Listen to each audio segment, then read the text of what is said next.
Nakita ko po mga kagandang buhay na kinuha na ni Nunoy dun sa niyugan yung atin pong nabili sa isang farmer na baka. Na balak ko rin po na 100 days po nating ifattening. So study po natin ito mga kagandang buhay. So 64,000 ano yung expenses niya kasi siyempre may expenses po yung papers niya at saka po yung pamasahe niya from Bakong. All in all po is 65k. So mag-uumpisa po ngayong araw yung pagbilang po natin ng 100 days niya. At ito na po, inihimas-himas siya ni Kabeng Roger. Na natin, sabi ni Kabeng Roger, may mga iba pa kami ditong patabain. 100 days. So ilang piraso na ito. Pero tandaan nyo po ito. Kasi matatandaan nito ng farmers na binila natin. Kasi sinabi ko sa kanya na kulang sa taba yung kanyang baka. Kaya patabain pa namin. Kasi kung pilit natin ipapakatay ito, medyo mahal-mahal po ang bili natin sa kanya. So, 65k na po ito. Yan. Hinihimas-himas ni Kabeng Roger.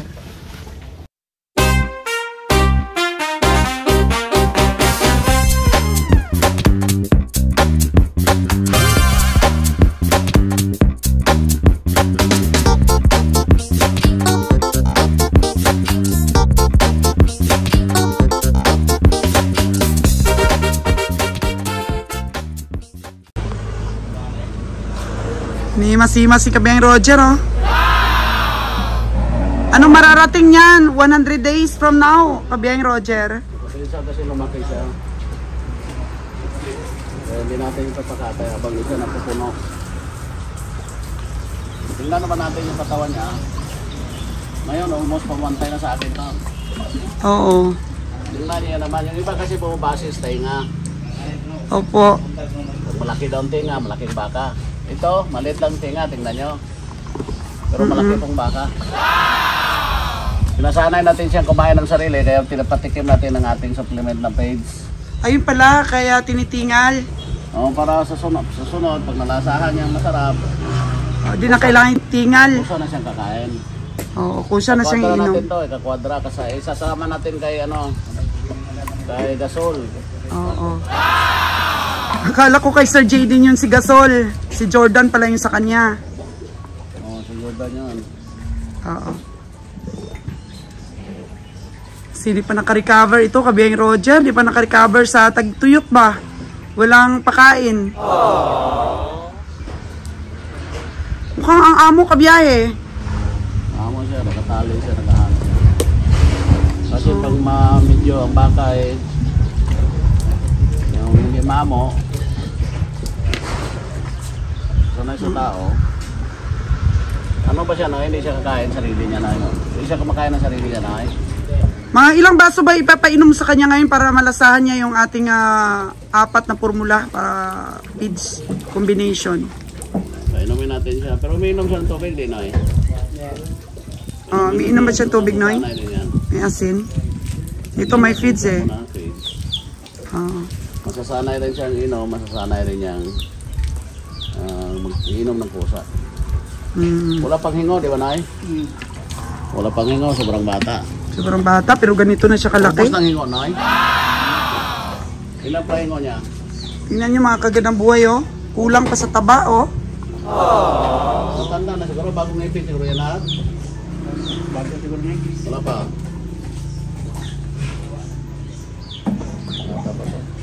Bata pa, no? Ito po yung napainom ni Nunoy. Yung ating pong feeds na 4 na formula. Yan, punong-puno po sa ano nito, oh. Kaya, inahalo ko muna ni Nunoy. Mag-ahalo sila. Para lumapot. Ayan. Ayan, lapot na, Noy.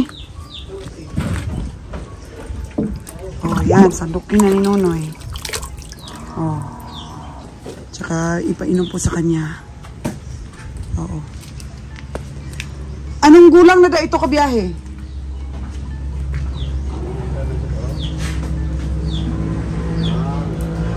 Taas. Halos kasing ano na siya, oh, taas ni Nunoy, oh.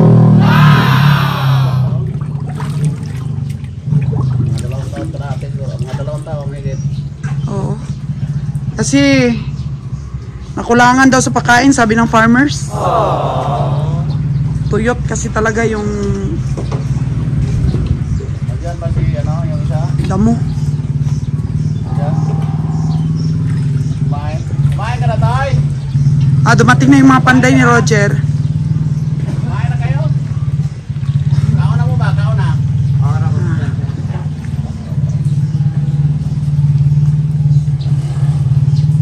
Tayo doon, kasunod yung mga baka doon. Kaya na, ha?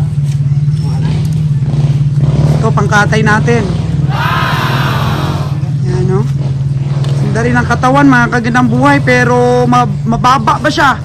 Mababa siya compared po dito, oh. Ito may mga potential talagang baka. Yun, tumaba lang po siya, pero hindi tumaas. Kagaya po kay Kabeng Roger. Tumaba lang, pero hindi tumaas. Pero ito, kusa talagang mataas talaga siya naturally. Kaya sabi ni Kabeng Roger, may potential daw talagang lalo pang lumaki. Napakalaking baka naman yung 49 kimo na yon. Sa bako mo rin yung binili? Grabe ang perna, kabiyahe. Ano yan? Sa subscriber mo yun, di ba? Hindi naman malaki. Tama lang. Oo, sa Yun subscriber siguro niya yung yun. isa, yata yun. Yun ba yun? Oo, yun ba yun? Hindi. Parang yun Matanda yata yun. yung Ha? Di mo na naalala kung anong itsura nun? nalo nakaalala niyan. Yun siguro yun. Yun siguro itim rin. Yung itim na yun. Yun ang 49. Yun ba yun? Yun sa subscriber mo na maaga pa lang, sabi ng anak niya. Nanonood na ng ating mga vlogs. Yan siguro. Yun siguro Ano, saan yung sinalon? 49. Hindi o yan. Yun. Yun siguro yun. 49K. Ni Kabiyahing Roger na binili sa ating farmers na talagang hindi pinasipat kay Nalon at saka kay Kabiyahing Winnie at hinanap ka po talaga, Kabiyahing Roger. Ikaw na talaga yung bibili Yun ba ng yun? kanyang Itim. baka. May airtag ba? Ewan ko kung may airtag yan. Wala, Hindi mo naalala? Sa atin yan. Yun ba yung dumaan or ito? Baka Saan? yan ang dumaan. Baka yung dumaan? Alaki ng pwerna nun. Ang ganda ng 49 na yon. Kung maging 49, kung yun ang sub-farmers. Yan. Tingnan natin dito sa video ko kung yun nga talaga. Yan ang 40, langanin, no? Pero malaking baka yan. Oo. Parang hindi ko na nga ipakatay, patabayan talaga. Sayang yung mata. Sayang talaga. Kasi nung last week na yun na finiture ko siya, sobrang payat. Ngayon, 1 linggo pa lang. Tumaba na siya. Ganda na niya. Yung pataning ni Kabiyahing Roger po. So ibig sabihin, hindi tayo makakaludi ngayon. Hintayin pa natin yung baka ni Kabiyahing Winnie. Hintayin natin. May 1 gabi pa pala tayong magkasama, Kabiyahing Roger. May 1 gabi pa po kaming magkasama ni Kabiyahing Roger, mga kagandang buhay. At uwi po ako dahil mga anak namin doon, miss na po kami. Okay lang po na paminsan-minsan nakikita nila yung papa nila, pero ako po dapat laging nandun. Kailangan present yung mama. Lagyan mong tubig na, baka, tama na yan ay. Tama na Noy, kasi hindi naman pangkatay ito. Kunti lang na makuha ang uhaw niya, may feeds na kasama. Malaking bagay po yun sa pagfatining po nating baka. Natin yan, nakakwadra. Yung iba pong nagpafatining, nako, ang ano nila, ang galing-galing pong magfatining. Kasi ito, hindi na kailangan tingalin po pag nasanay sila sa formula natin. Papalasa lang sa kanila. Tingnan mo Kabiyahing, ang taas no? After 100 days, mga kagandang buhay. Tingnan po natin ito. Oo, Kabiyahing Roger, grabe ang laki ng 66 mo. Oo. Pero patabayan Inahin natin. po na 66,000. Ha? Mga 250 daw ang karne. Malalaman yan kapag kakinatay na. Ito po, 6'3", Ayaw sanang ipakatay ni Kabiyahing Roger, 63,000. Ayaw sanang ipakatay. Sobrang kinis. Sobrang kinis. Sobrang nipis lon. Balat. Oo, nipis-nipis ng balat. Pang ano na pang grand finals na baka. Pero inahin, Kabiyahe. Wala pa. Dumalaga. Nagkaanak na Wala. to. Ah, wala pa nakaagi anak. Wala pa nakaaging anak. Pero bakit kaya bininta ka biyahe? Ninta na, kailangan ng pera pagpaaral sa anak. Yun pala yun. Pag-enroll sa anak. Hala, ang ganda. Naku, pagka nabuntis ito sana, oh. Di pa nakaanak lon. Di ba nakaanak lo, no? Pero walang mangyari nito. Ikipapakatay na to. Kulang tayo sa baka. Uy! Boss Winnie! Uy, naunsa man ka, Boss Winnie. Late na kakayo. Oh, no. Oh, nag-duty po si Boss Winnie. Late. Ilan yung baka mo doon sa inyo? Gagmay mo itong duwalam, upat rin itong klaro, biyahe ako. Oh, 4 lang daw, Jer. Ang may idagdag kasi hindi po ibibenta lahat. Di ka ba yung Roger? Oh. Tana. Miga. Miga. Relax. 63,000 na dumalaga pa lang. Di pa pala nakaanak ito. Kita nga silong. Laki. Ikaw na. Ito po yung baka na ipapatining, oh. Abe ang Roger, grabe. Ganda talaga to. 100 days. Ganda nga yan sa'yo. Ito, Mas- 6'3". Tingnan mo yung 6'3". Buli, ata! Grabe ang puwit ng 6'3", oh. Tapos ang nipis-nipis pa ng balat. Okay na yan, oy. Tapos na. Ganda ng palahian. Ay, ganda talaga palahian ito, Jer. Sayang ito ipakatay, oh. Wapa man kaayo, oy. Gold Brahman. Wagid ka. Oh, grabe. Ha? Super ganda. Huwag ka nang hambalambal ko sa gibak lang ko. Ano yun? Adik na imong baka. Pitin na miya. Wow, pugi ka. Historiador po kayo itong, Ha? historiador po kayo itong imong ipalitan.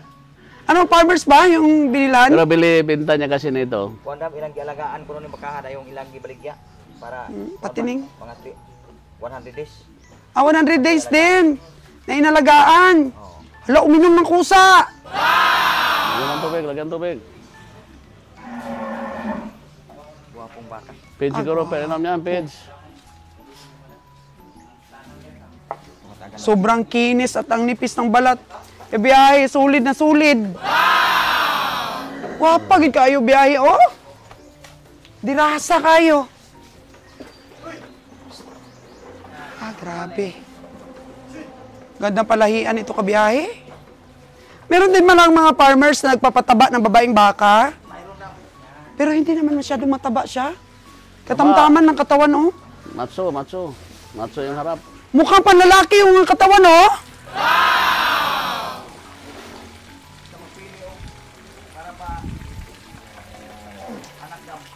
Kabiyahing Winnie! Alas 12 ka na dumating! Laing baryo ganiya. Pero Kabiyahing Winnie, kunin daw natin yung baka mo doon kasi kulang yung baka natin. Bukas pa daw ito ikarga. Oo. Patong nakalakaw, patong. Ani, uwi ka na lang ulit? Yes, Uwi ka na lang ulit, parang tapos na Sama nila, na eh. siya sa truck. Sa cafe Ha? na yon. Sama na siya. Yun lang kailangan ko, 4. Sama ka na, Kabiyahe. Doon sa truck, baka may mabili ka pa. Alis kayo maaga. Ayan, tapos kain. Oh. Kain muna para... Tulong ka Baka muna madagdagan painom ng baka pagpa-kondisyon. Meron pa? Parang ubos na. Kasi meron tayong dagdag 2 tao, medyo bumili. Tapos si Uy! GR at saka yung bago natin. Oo. Yung si GR, oh. Huwag mo Oo. masyado. O, tulong talaga sila, oy. Doy! Kala ko makakauwi na ako ngayon. Di pa pala. Ha? Ang balkag kulag, dito underload. Basta. Buka ko ipa-apil mo nimo ha. 2 kabok ning 50. Hindi na papel. Di may papil man ang pero kung mangalagaan ko sa. Hindi, nagtaba Oo nga. sila yun. Gusto ko may... Pag-aralan tayo na loan sa 100 days. Gusto ko makapag-aral tayo. Para pag nagkaroon tayo ng puhunan, magpatining tayo 100 days, pili-pili tayo ng mga Ito magaganda. ang magandang alagaan mo. Gaya ng akin na yun, na Pag nabili na sa lumaki itong 64. gusto, pag napakain mong gusto to, nako po. Oo. So September. ito October, kaya. November, September dapat Ganito. meron tayong maraming patining. O ito. Ha? Oh.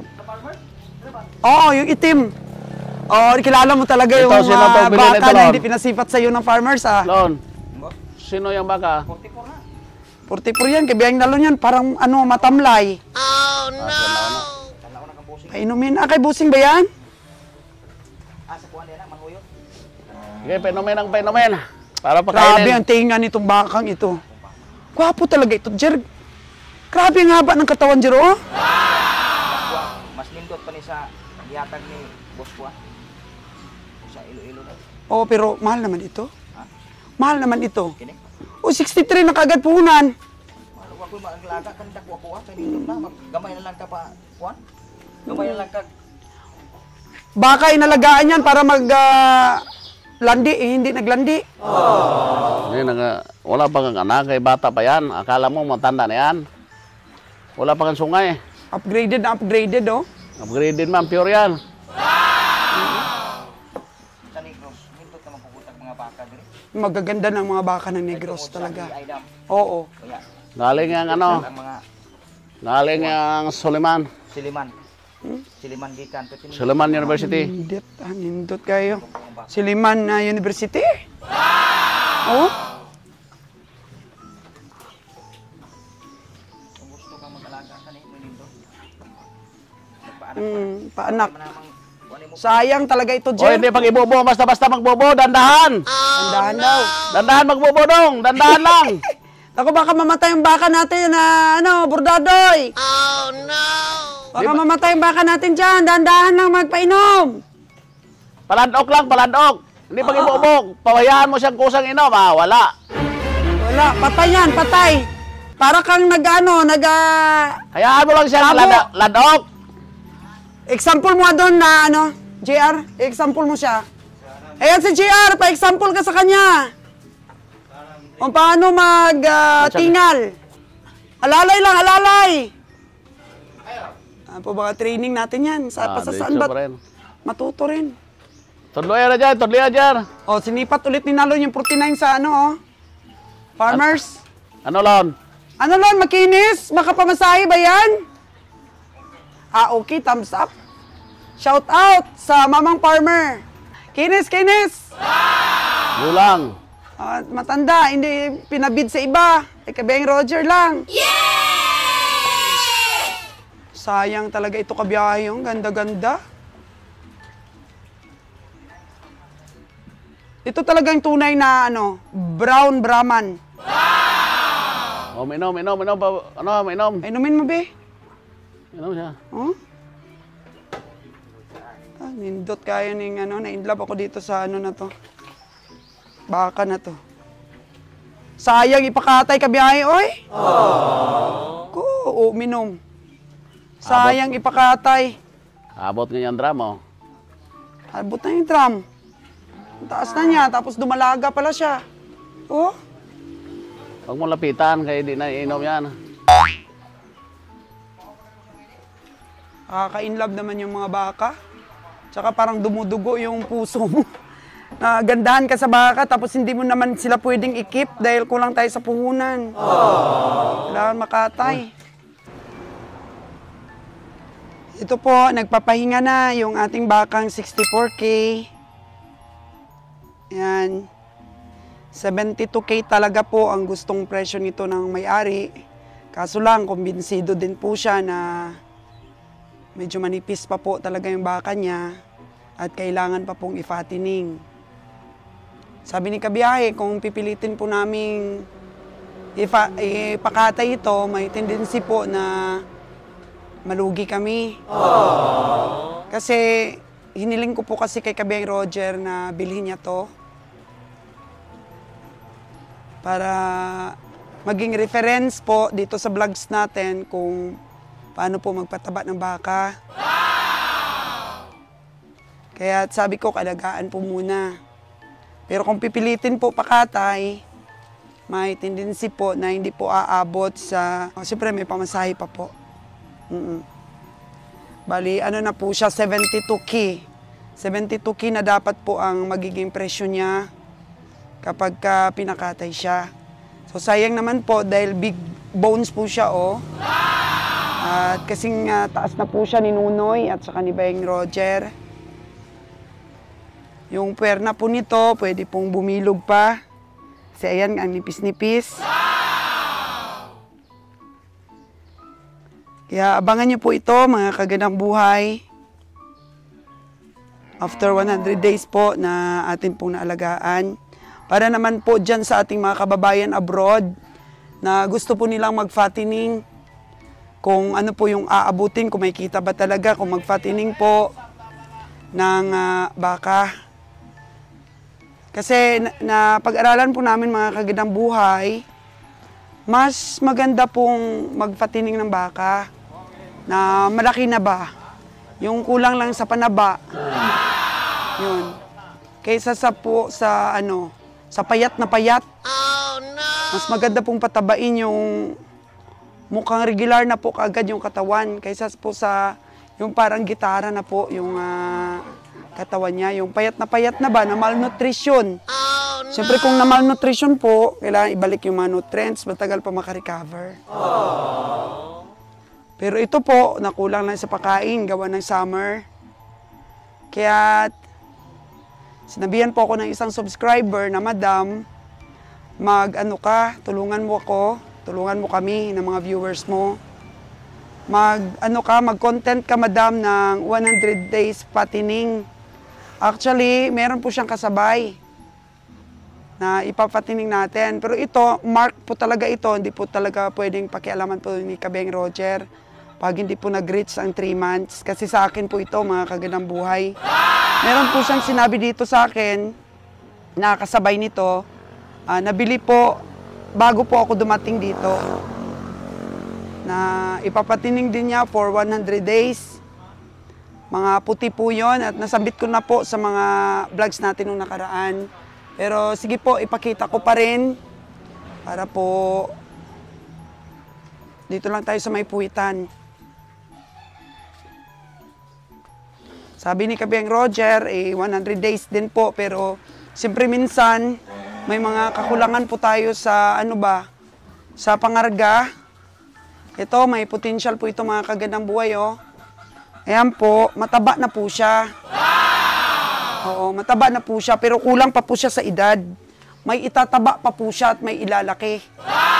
Sa mga manunood ko po, sa akin pong mga subscriber dyan, lalo na po yung may mga puhunan, mas maganda pong gawin ninyong fattening yung mga may katawan na at may potential pong lumaki.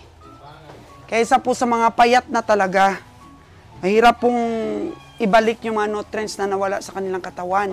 Pero kung ito po, within 100 days, madali po siyang lumaki kasi healthy na po siya. Bata nga lang po, kulang pa po sa edad. Yun po ang napakagandang i-fattening. At nagtanong-tanong rin po tayo, mga kaganaboy, sa iba. At ang sabi po nila, mga kaganaboy, ganun nga po. So, di pa po nakaligo yung iba nating mga baka. Gawa po ng nabisi yung mga tauhan natin sa pagpapakain at pagkondisyon sa ating mga baka para po sa biyahe. Yan. So, ito po, mayroon po tayo ditong dumalaga. Ayan. So, mataas po itong baka. At ang katawan po niya ay parang lalaki. Bugkos po ang katawan. Pero kulang din po sa panaba, kaya hindi rin po pinakatay agad ni Kabeng Roger. Alagaan daw po muna. Kasi kita po ninyo ang pierna niya. Yan, manipis. Manipis pa pong laman. Ito, hindi pa po ito naglandi daw. Kasi kasama niya daw po ang nanay niya nito. Mukha daw po hindi sila naglalandi pag magkasama. Ewan kung ano po ang totoo. Pero makita po natin, mataas siya. May potential pong talagang tumaba. Kaya yun pong advice sa amin. Ipapasa ko lang rin po sa inyo ang advice ng iba. Yung mga matagal na pong sumubok at matagal na pong nagpa-fattening. Na kung mag-fattening po tayo ng baka, huwag tayong pipili ng payat. Kasi magre-recover pa po ang katawan para bumalik po yung mga nutrients bago po siya lumaki o magka-muscle ulit. Pero ito po, mataba na po. Pero kulang pa po ang gulang. May ilalaki pa mga kagandang buhay. Yan. mailalaki pa po itong tatlo na magkakatabi. Medyo maliit lang po yun, oh. Ito naman po yung mga Holstein na pinapataba ni Kabeng Roger. Ang nagustuhan lang po natin sa Holstein ay di po masilan sa pagkain. Yan po, tatlo yan po sila. Yan, hinihingal na po sa sobrang kabusugan at ang takaw. Ang takaw po yung Holstein. Yan pong mga baka natin ngayon, mga kagandang buhay. At of course, ito pong isa na to po, fattening din po ni kagandang buhay ninyo at ni Kabiyahe. Yan. At sayang talaga po yung mga baka na magaganda, pero hindi po natin sila makikip. At kunting unawa lang po, mga kagandang buhay din, sa balak po natin na mag-breed ng baka, kasi malaki po talaga ang puhunan pag maging breeder ka. So kung ang pera po natin puhunan, ilagay na kaagad natin sa pagpaparami ng baka, sa mga selection po natin, mawawalan na po tayo ng puhunan, mga kagandang buhay, sa mga bakang for slaughter natin. Kaya tiis-tiis lang po muna, mga kagandang buhay, mag-enjoy lang po muna tayo sa pagpapataba at pag-select po ng mga baka para magustuhan po ng ating mga farmers. O, okay na po ba ang information, mga kagandang buhay? Ayos na po ba? Ayan po si Kabeng Winnie, sa likod po natin, mga kagandang buhay, napakasigasig po ng ating mga kasamahan ngayon sa pagsipat dahil nagkakaroon po talaga sila ng oras din na tumulong dito po sa kondisyon ng ating mga hayop bago ibiyahe. Yan, late na po siyang dumating, mga kagandang buhay, pero better late than ever po, mga kagandang buhay, no? Kahit late, basta dumating po, mga kagandang buhay, at least dumating. Ayan. So, kung humingi po tayo ng biyaya, nagpipray po tayo ng biyaya, sabihin natin, ako, walang dumating. Pero baka late lang po, on the process pa, mga kagandang buhay. Kaya hintayin lang po natin ang panahon, ang para sa atin po talaga. Natutuwa po talaga ako at nag-i-enjoy dito sa pagbabaka namin, mga kagandang buhay. Nare-relax po yung aking mind dito sa kakapanood sa kanila, sa pagkilatis sa kanila, at sa pagpili-pili na rin ng mga baka pong ating ikikip para kagaya po nitong isang baka na to. Tingnan po natin, ha, abangan po ninyo, mga kagandang buhay, after 100 days, siya po ang siguradong makaabot po ng 100 days. Siya. Yung iba pong na-feature natin, baka siyempre, di natin alam kung kulang po yung pangarga, kagaya po ngayon. Hindi na sana namin kukunin yung baka doon na 4 na piraso ni Winnie kasi malulugi po tayo sa gas pag kinuha po natin yon. Pero kailangan pong kunin yung 4 para maiwan po itong isa. At saka meron pang iba na dapat nating iwanan. Kasi kung hindi natin kukunin yon, madadala po ito. Kasi kulang tayo, di tayo abot sa 50 heads. Kaya ikip po talaga natin siya. Siya po ang maging gawin nating study, mga kagandang buhay, kung gano'n na ba kalaki siya after 100 days. Kung kakapal ba talaga siya na. Bye-bye for now, mga kagandang buhay. Thank you for watching. Paki-check naman po ninyo, baka di pa rin po kayo nakasubscribe sa akin. Malaking bagay na po yun sa ating YouTube channel na lumawak pa, mga kagandang buhay, kasi 77% of my viewers is not subscribed. Oh, no! Yan, hindi pa po nakasubscribe ang 77% ng aking mga viewers. Ang nanonood lang po sa akin na nakasubscribe, according po sa ating analytics ng ating pong channel is only 23%. Kaya pakiliti naman, mga kagandang buhay. Paki-subscribe po ng ating channel. Thank you so much!